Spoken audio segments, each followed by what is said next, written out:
السلام عليكم ورحمة الله وبركاته. الحمد لله والصلاة والسلام على رسول الله وعلى آله وصحبه ومن والاه. حياكم الله les frères et sœurs, j'espère que vous allez tous bien. Bienvenue pour cette nouvelle vidéo réfutation. Majid Okasha a fait une vidéo en réponse au frère Muslim 933. Ce qui m'a surtout intéressé dans cette vidéo, c'est son allégation concernant l'histoire de Gog et Magog, en disant que c'est l'argument suprême, rien que ça. Vous allez voir, Inch'Allah, que son argument suprême va se noyer. Je tiens à signaler que j'ai fait cette vidéo en collaboration avec mon jeune frère, que certains d'entre vous connaissent sur le Paltalk sous le pseudo Babalis. Il m'a été d'une aide précieuse, qu'Allah le récompense, faites des doigts pour lui. Avant de rentrer dans le vif du sujet, il me semblait nécessaire de commencer par un verset du Coran qui résume parfaitement l'état d'esprit et la méthodologie de Majid Okasha et ses semblables, à travers les temps passés ou présents. Ce genre de personne n'a pas pour objectif de comprendre et d'aller au fond des choses. Son objectif principal, c'est de caricaturer, ridiculiser et minimiser le sujet abordé, faire des raccourcis qui n'ont ni queue ni tête. Allah subhanahu wa ta'ala, par son omniscience, a déjà décrit ce genre de personnage. On va ouvrir le Coran dans Surat Ali Imran, le verset 7.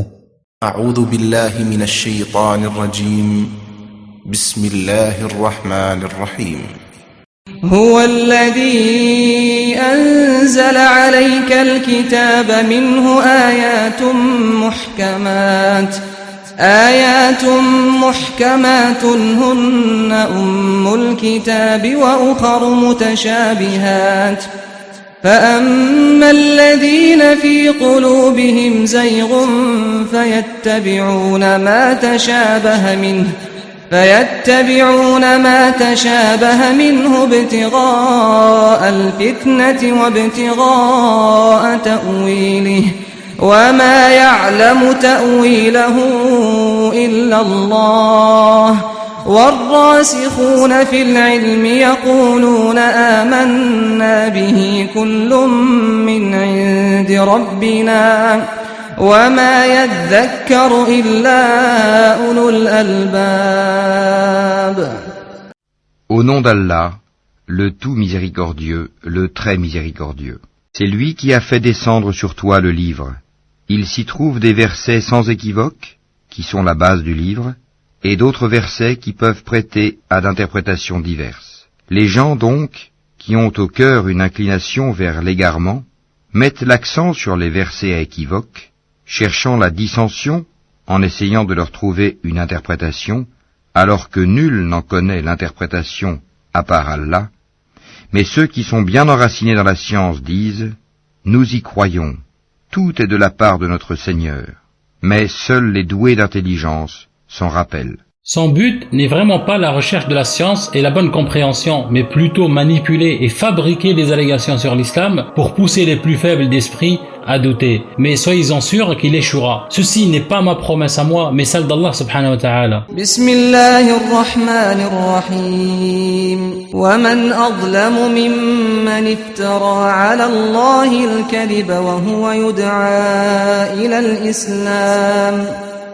والله لا يهدي القوم الظالمين يريدون ليطفئوا نور الله بأفواههم والله متم نوره ولو كره الكافرون. Au nom d'Allah, le tout miséricordieux, le très miséricordieux. Et qui est plus injuste que celui qui invente un mensonge contre Allah alors qu'il est appelé à l'islam? Et Allah ne guide pas les gens injustes. Ils veulent éteindre de leur bouche la lumière d'Allah, alors qu'Allah parachèvera sa lumière en dépit de l'aversion des mécréants. Il faut être conscient d'une chose. Dans le Coran, Allah révèle des choses qu'on peut embrasser de notre science et d'autres qui sont cachées dans l'invisible. Seul lui en a connaissance. Allah décrit les croyants dans le Coran comme ceux qui croient aussi à l'invisible. Bismillahirrahmanirrahim. Alif Lam Mim. ذلك الكتاب لا ريب فيه هدى للمتقين الذين يؤمنون بالغيب ويقيمون الصلاة ومما رزقناهم ينفقون. Au nom d'Allah, le tout miséricordieux, le très miséricordieux. Alif, Lam, Mim. C'est le livre au sujet duquel il n'y a aucun doute. C'est un guide pour les pieux, qui croient à l'invisible et accomplissent la salate, et dépensent, dans l'obéissance à Allah, de ce que nous leur avons attribué.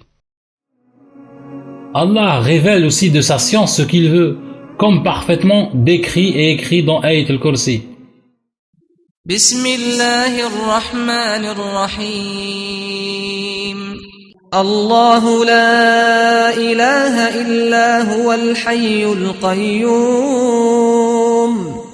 لا تأخذه سنة ولا نوم له ما في السماوات وما في الأرض من ذا الذي يشفع عنده إلا بإذنه يعلم ما بين أيديهم وما خلفهم ولا يحيطون بشيء من علمه إلا بما شاء وسع كرسيه السماوات والأرض ولا يؤوده حفظهما وهو العلي العظيم.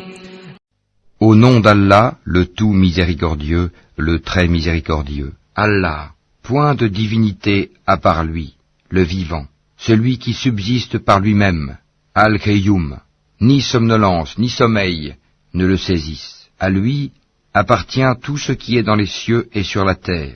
Qui peut intercéder auprès de lui sans sa permission? Il connaît leur passé et leur futur, et de sa science, il n'embrasse que ce qu'il veut. Son trône, Kursi, déborde les cieux et la terre, dont la garde ne lui coûte aucune peine. Et il est le très haut, le très grand. Dans cette vidéo, il ne s'agit pas de trouver Gog et Magog, puisque ce sujet-là fait partie des choses que seul Allah en a connaissance. Mais il s'agira de montrer l'ignorance et le peu de sérieux et manipulation de Majid Okasha. Okasha raconte l'histoire de Dhul Qarnayn et Gog et Magog, accompagné de dessins démonstratifs en prétendant que cela vient du Coran. Or cela est issu d'une lecture complètement biaisée, voire subjective. Et pour démontrer son mensonge, nous allons souligner les différentes erreurs dans ses propos et procéder à une lecture analytique du Coran. On va écouter ce qu'il raconte. Sinon, Allah nous parle aussi de Dhul Qarnayni à la sourate 18. Je vais vous raconter ce qu'Allah dit dans le Coran à son propos. Alors en gros, voilà, ce gars-là, il rencontre une peuplade impie. Allah, il lui propose alors deux choses. Il lui dit, soit tu châties cette peuplade, soit tu uses de bienveillance à son égard. Et Dhul Qarnayni, ensuite, il rencontre une seconde peuplade située au Levant. Là encore, voilà, rien de particulier. Okasha ici nous prouve qu'il lit l'histoire de manière superficielle, parce qu'il dit que le deuxième peuple n'avait rien de particulier. Or, Al-Qur'an nous donne une description assez importante. On va lire le verset en question. أعوذ بالله من الشيطان الرجيم بسم الله الرحمن الرحيم حتى إذا بلغ مطلع الشمس وجدها تطلع على قوم لم نجعل لهم من دونها سترا. Au nom d'Allah, le tout miséricordieux, le très miséricordieux. Et quand il eut atteint le levant, il trouva que le soleil se levait sur une peuplade à laquelle nous n'avions pas donné de voile pour s'en protéger. En lisant ce verset-là, ça nous pousse à réfléchir sur leur mode de vie et la probabilité que ces gens-là vivaient peut-être dans des sous-sols à cause de l'absence d'abri contre l'ardeur du soleil. À mon humble avis, c'est très significatif pour la suite de l'histoire. Gardez ça dans le coin de la tête, on va y revenir Inch'Allah. Et donc loin des propos simplistes de Okasha, je cite, rien de particulier. On va continuer sa vidéo Inch'Allah. Dans le Coran, il va atteindre un troisième endroit, situé entre deux montagnes, où se trouvait une peuplade qui ne comprenait presque aucun langage. Comme vous pouvez le voir, dans le verset 93, Allah nous dit que Dhul Qarnayn est arrivé à son troisième voyage à un endroit, je cite, entre deux barrages, Bayna Saddayn, et non pas deux montagnes, tel que Okasha mentionne et minimise pour favoriser son stupide dessin. Vous pouvez assez facilement vérifier mon affirmation, aller sur Google Traduction, traduire du français vers l'arabe, on va écrire les deux barrages et regarder la traduction en arabe As-Saddayn. Or, le mot les deux montagnes se traduit par Jabalayn. On passe à la suite. Et cette peuplade, elle va demander à Dhul Qarnayni, elle va lui dire elle va lui demander de l'aide en fait, parce qu'elle a besoin d'être protégée contre les Gog et les Magog. Alors ce qu'il va faire, c'est qu'il va construire une barrière située entre deux montagnes, une barrière avec du fer et avec du cuivre. Voilà que Majid Okasha récidive encore avec une lecture très superficielle sans prendre le temps de la réflexion. Parce que Majid Okasha nous dit que la peuplade qui est persécutée par Gog et Magog ont demandé à Dhul Qarnayn de construire une barrière qui les séparera de Gog et Magog et Dhul Qarnayn s'est exécuté. Or c'est complètement faux. On va lire nous-mêmes les deux versets en question. On va commencer avec la demande de la peuplade, le verset 94. أعوذ بالله من الشيطان الرجيم بسم الله الرحمن الرحيم قالوا يا ذا القرنين إن يأجوج ومأجوج مفسدون في الأرض فهل نجعل لك خرجا على أن تجعل بيننا وبينهم سدا Au nom d'Allah, le tout miséricordieux, le très miséricordieux. Ils dirent, ô Dhul Qarnayn, les Ya'juj et les Ma'juj commettent du désordre sur terre. Est-ce que nous pourrons t'accorder un tribut pour construire une barrière entre eux et nous? Comme on le voit dans ce verset, la peuplade demande à Dhul Qarnayn de construire une barrière, Sadd, entre eux et Gog et Magog. Or, Dhul Qarnayn refuse leur proposition. Et voici sa réponse, le verset 95. أعوذ بالله من الشيطان الرجيم بسم الله الرحمن الرحيم قال ما مكني فيه ربي خير فأعينوني بقوة أجعل بينكم وبينهم ردما Au nom d'Allah, le tout miséricordieux, le très miséricordieux. Il dit, ce que mon Seigneur m'a conféré vaut mieux que vos dons.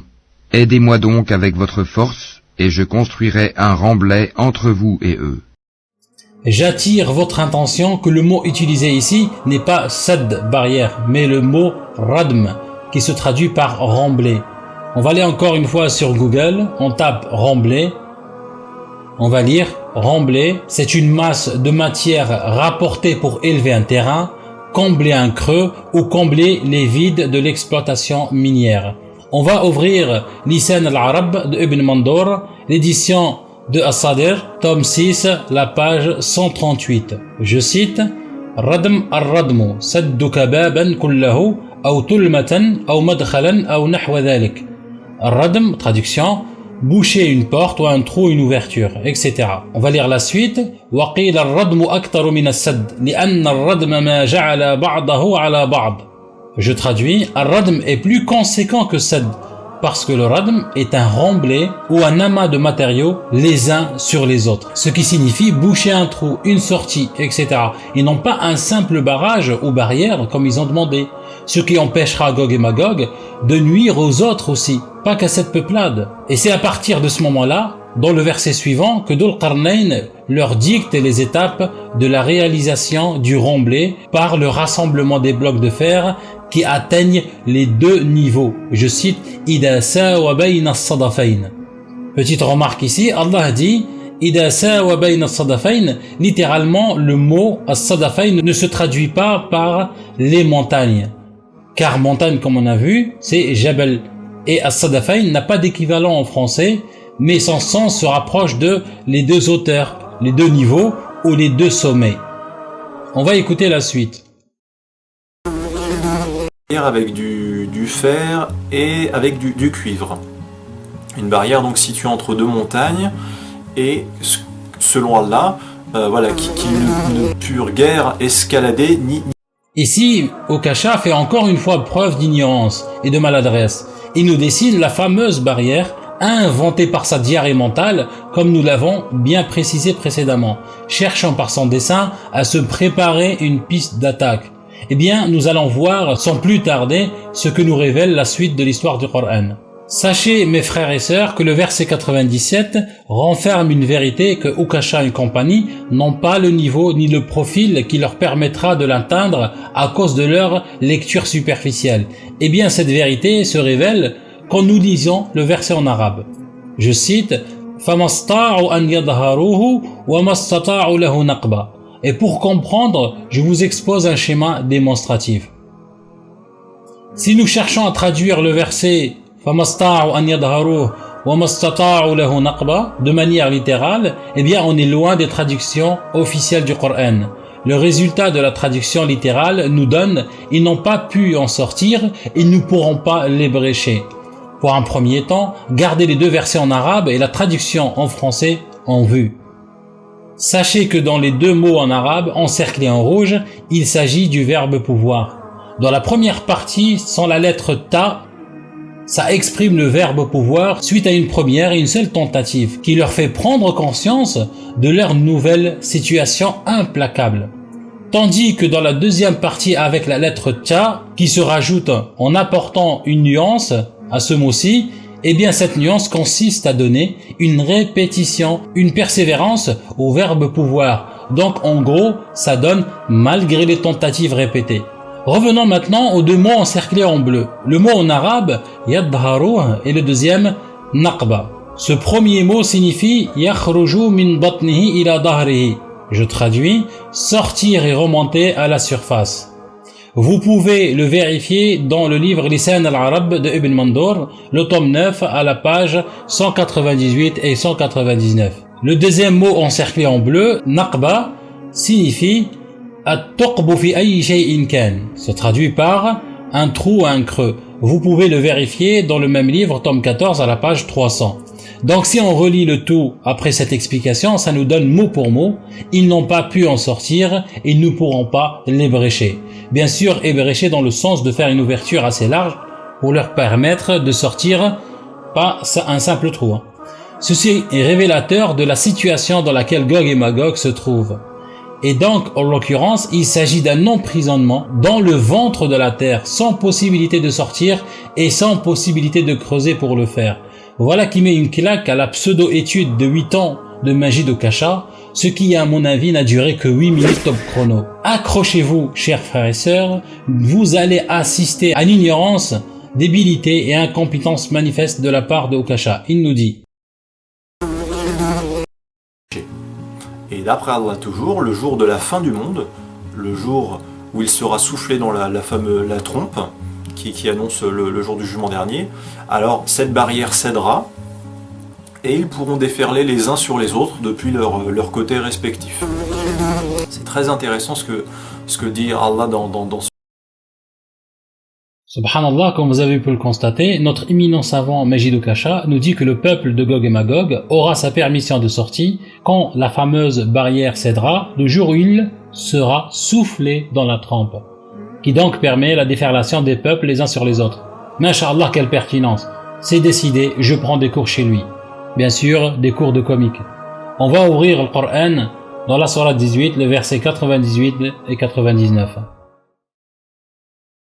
أعوذ بالله من الشيطان الرجيم بسم الله الرحمن الرحيم قال هذا رحمة من ربي فإذا جاء وعد ربي جعله دكاء وكان وعد ربي حقا وتركنا بعضهم يومئذ يموج في بعض ونفخ في الصور فجمعناهم جمعا Au nom d'Allah, le tout miséricordieux, le très miséricordieux. Il dit, c'est une miséricorde de la part de mon Seigneur, mais lorsque la promesse de mon Seigneur viendra, il le nivellera, et la promesse de mon Seigneur est vérité.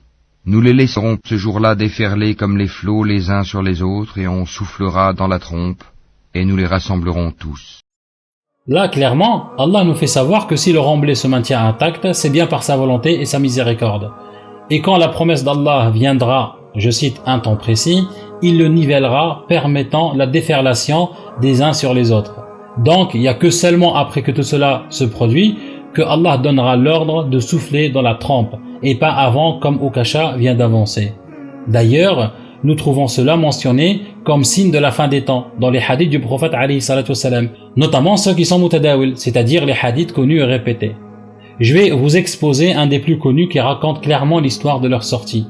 On va ouvrir Sahih Muslim, l'édition Al-Hadith, tome 6, Kitab al-Fitan wa Ashrat al-Sa'a, le livre des troubles et des signes de la fin des temps, le chapitre 20, Bab Dhikr al-Dajjal wa Sifatihi wa Ma'ahu, de la mention du faux messie et sa description et de ce qu'il aura avec lui, le numéro du hadith 7373, entre parenthèses 2936, à la page 283. Comme le hadith il est un peu long, on va pas perdre de temps à le lire complètement. On va aller directement au paragraphe qui nous intéresse. À la page 284, le dernier paragraphe. Je cite. Ensuite, des gens qu'Allah aura protégés du faux messie viendront trouver Isa ibn Maryam, alayhi salam. Il passera la main sur leur visage et les informera de leur degré au paradis. Sur ces entrefaits, Allah révélera à Isa alayhi salam: j'ai fait sortir des serviteurs à moi, en parlant de Gog et Magog, que personne n'a la force de combattre. Médoc, mes serviteurs, en parlant des croyants, ont lieu sûr sur le mont Tour.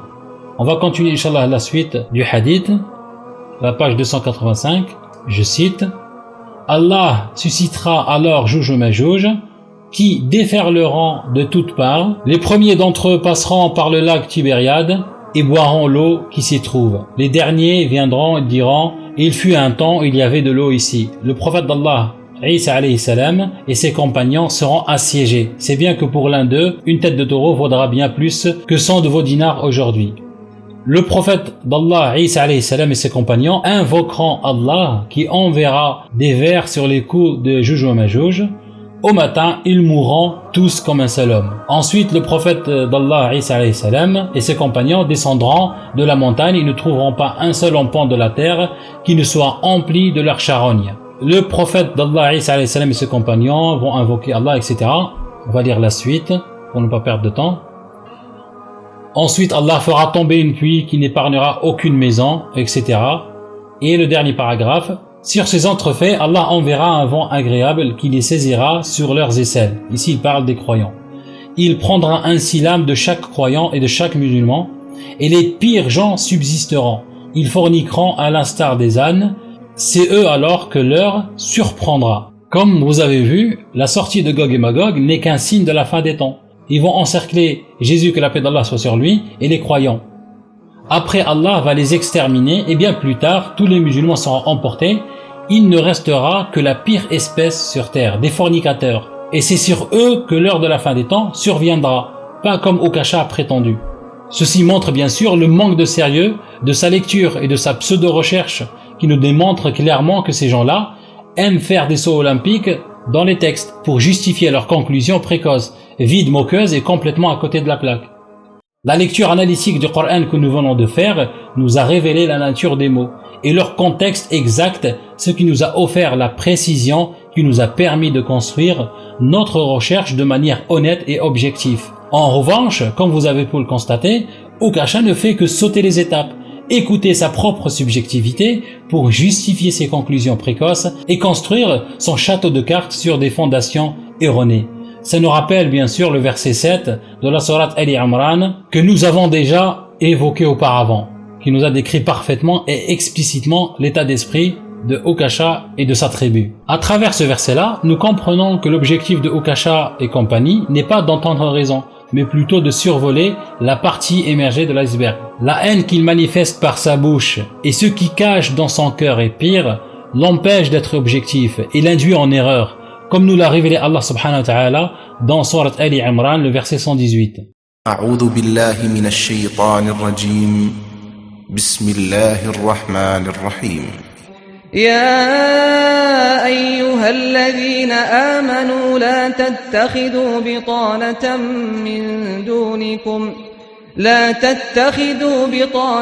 من دونكم لا يألونكم خبالا ودوا ما عنتم قد بدت البغضاء من أفواههم وما تخفي صدورهم أكبر قد بينا لكم الآيات إن كنتم تعقلون.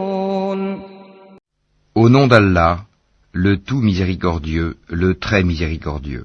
Ô les croyants, ne prenez pas de confidents en dehors de vous-même, ils ne failliront pas à vous bouleverser. Ils souhaiteraient que vous soyez en difficulté.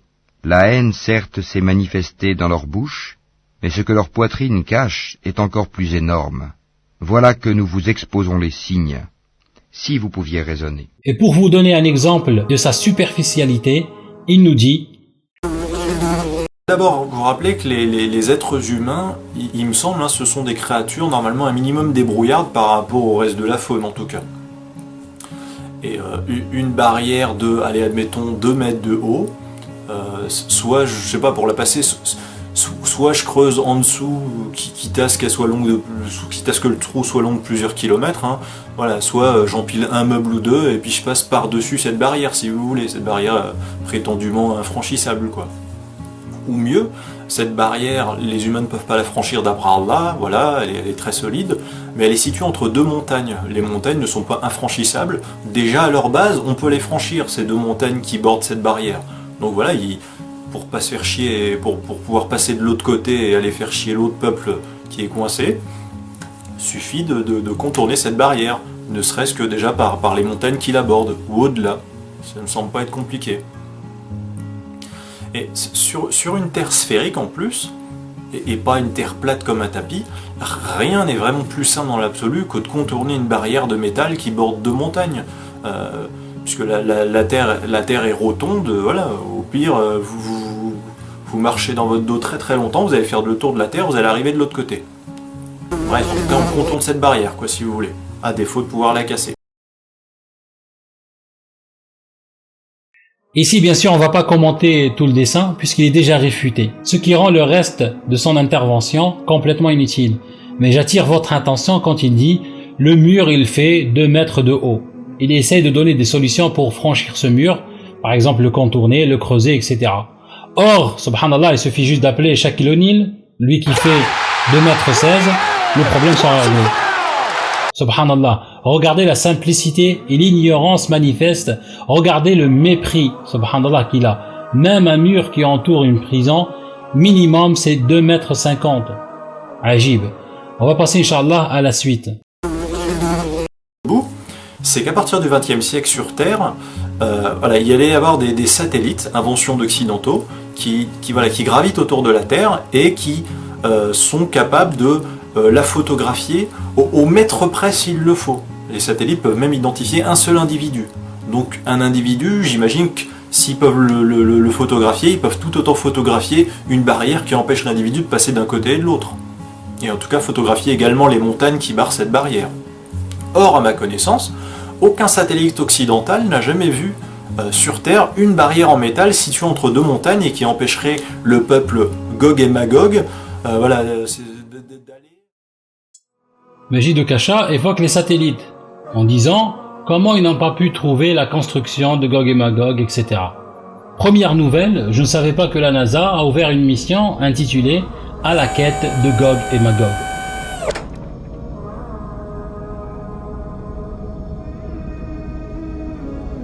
C'est d'une stupidité digne de Majid de Kasha. Est-ce que Majid de Kasha peut m'expliquer comment ça se fait que les satellites n'ont pas pu, par exemple, découvrir la grotte de Hang Son Doong au Vietnam? Cette grotte est actuellement considérée comme la plus vaste galerie souterraine au monde. On pourrait édifier, écoutez bien, on pourrait y édifier tout un quartier d'immeubles de 40 étages. C'est l'une des 20 nouvelles grottes découvertes au Vietnam en 2010. Elle fait partie d'un réseau de quelques 150 grottes dans la cordillère anamitique, une rivière souterraine d'environ 8 km, l'a creusé, écoutez bien, voilà 2 à 5 millions d'années. Vous vous rendez compte, subhanallah, ça existe depuis des millions d'années, mais ce n'est pas les satellites qui l'ont découvert, c'est l'homme. Le site a été découvert par Ron Khan en 1991. Ce dernier a aidé les scientifiques britanniques à découvrir l'entrée et à explorer pour la première fois la grotte en avril 2009.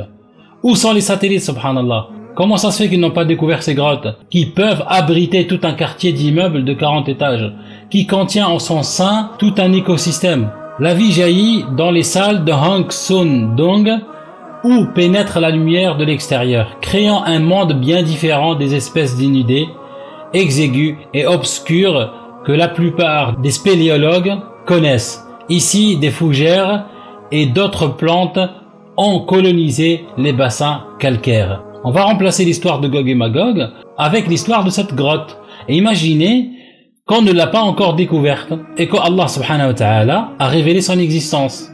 Et Majid Okasha nous fait une vidéo qui dit « Mais où est cette grotte? Où est-ce qu'elle se trouve ?» etc. blablabla. Bla bla. Pourquoi les satellites ne l'ont pas découvert? Ça témoigne d'une seule chose, de l'ignorance de l'homme.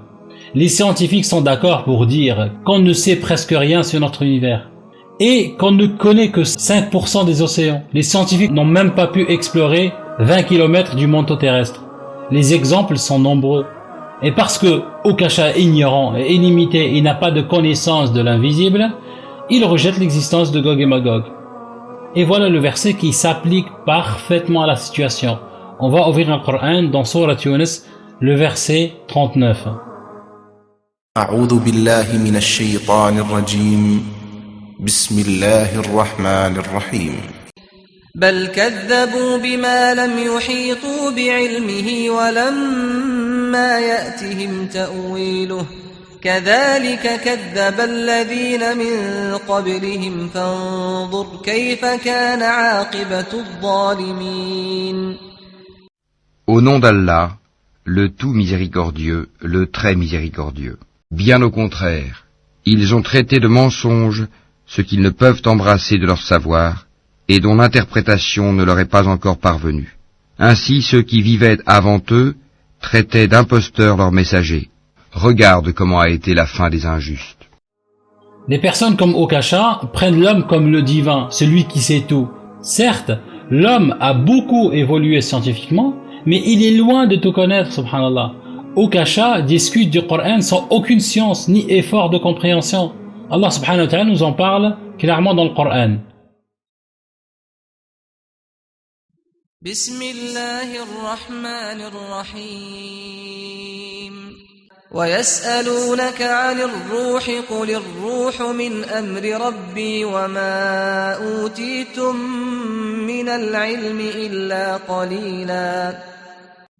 بسم الله الرحمن الرحيم. ومن الناس من يجادل في الله بغير علم ويتبع كل شيطان مريد.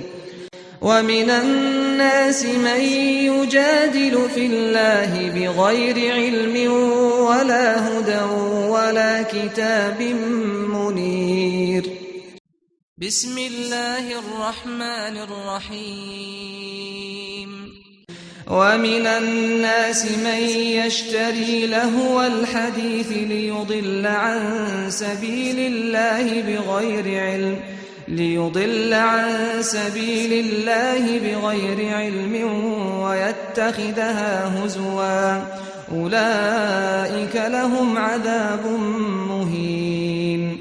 وإذا تتلى عليه آياتنا ولى مستكبرا كأن لم يسمعها كأن في أذنيه وقرا فبشره بعذاب أليم. ألم تروا أن الله سخر لكم ما في السماوات وما في الأرض وأسبغ عليكم نعمه ظاهرة وباطنة. ومن الناس من يجادل في الله بغير علم ولا هدى ولا كتاب منير. À travers cette vidéo, on a vu comment Okasha et sa tribu abordent Al-Qur'an. Aucun effort de recherche ni réflexion. Al-Qur'an n'est pas une BD. Ça, il faut que tu le mettes bien dans la tête. C'est la parole d'Allah subhanahu wa ta'ala. Alors pour le lire, il faut être sérieux. Moi, je vais donner une chance à Okasha. Une chance de réfuter l'histoire de Gog et Magog. Dans cette histoire, il y a deux choses importantes.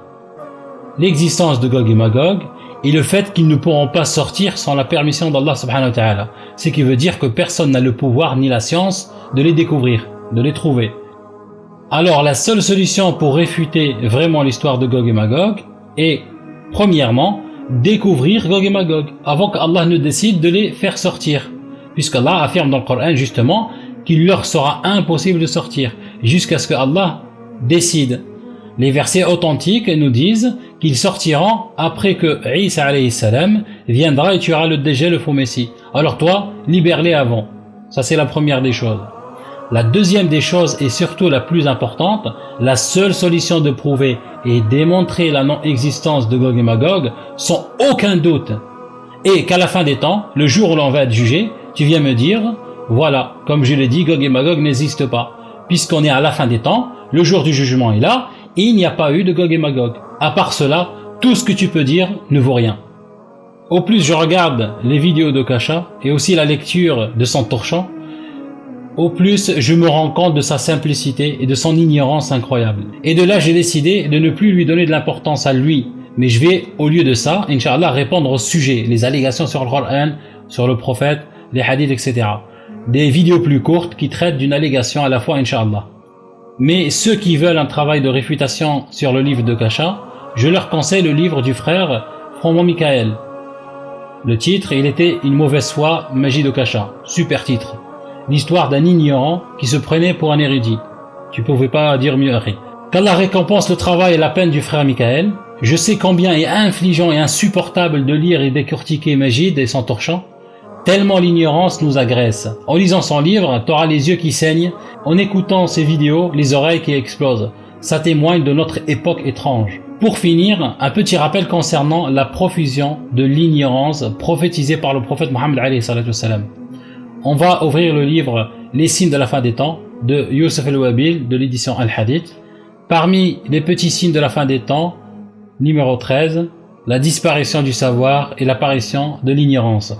À la page 118, je cite: parmi les signes de la fin des temps, il y a la disparition du savoir et la propagation de l'ignorance. En effet, Anas ibn Malik radhiyallahu anhu, que le prophète sallallahu alayhi wa sallam a dit: min ashrat as-sa'ati an yurfa al-ilmu wa yathbut al-jahlu. Parmi les signes de l'heure est que le savoir disparaisse et que l'ignorance s'installe. Al-Bukhari rahimahullah rapporte d'après Shaqiq qu'il a dit: je me trouvais avec Abdullah et Abu Moussa qui dirent, le prophète sallallahu alayhi wa sallam a dit: Inna bayna yaday as-sa'a la ayyaman yunzalu fiha al-jahlu wa yurfa'u al-ilm. Il y aura avant la fin de l'heure des jours durant lesquels l'ignorance sera descendue et le savoir disparaîtra. Selon une version rapportée de Muslim d'après Abu Huraira radhiyallahu anhu, le messager d'Allah sallallahu alayhi wa sallam a dit: yataqarabu az-zaman wa yuqbadu al-ilm wa tadharu al-fitan wa yulqa ash-shuh wa yakturu al-haraj.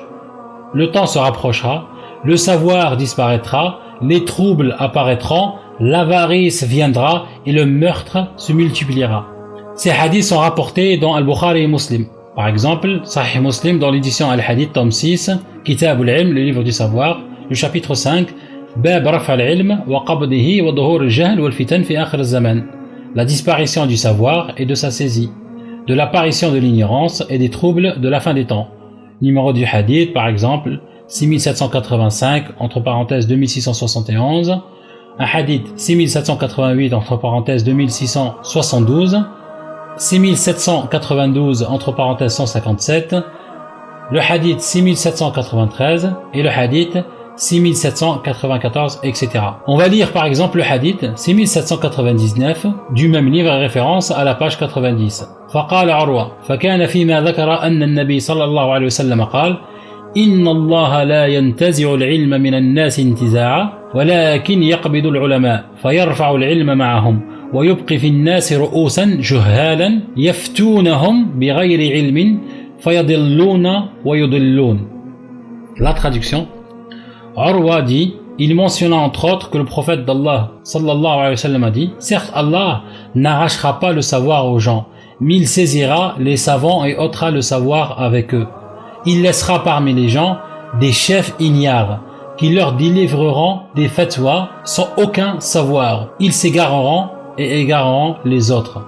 On trouve aussi dans Sahih al-Bukhari, édition Al-Qalam, tome 1, le livre du savoir, chapitre 21, Raf'ul ilm wa duhur al-jahl, l'extinction du savoir et l'apparition de l'ignorance, le hadith numéro 80, etc.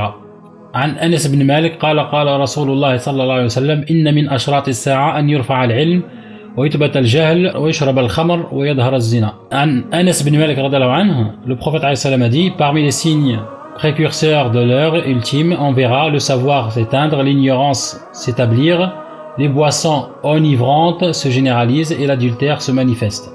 Voir aussi le hadith 81, 5231, 5577, 6808. En commentant ces hadiths-là, Ibn Battal dit, tout ce que comprend ce hadith comme signe, nous l'avons vu se produire de nos propres yeux.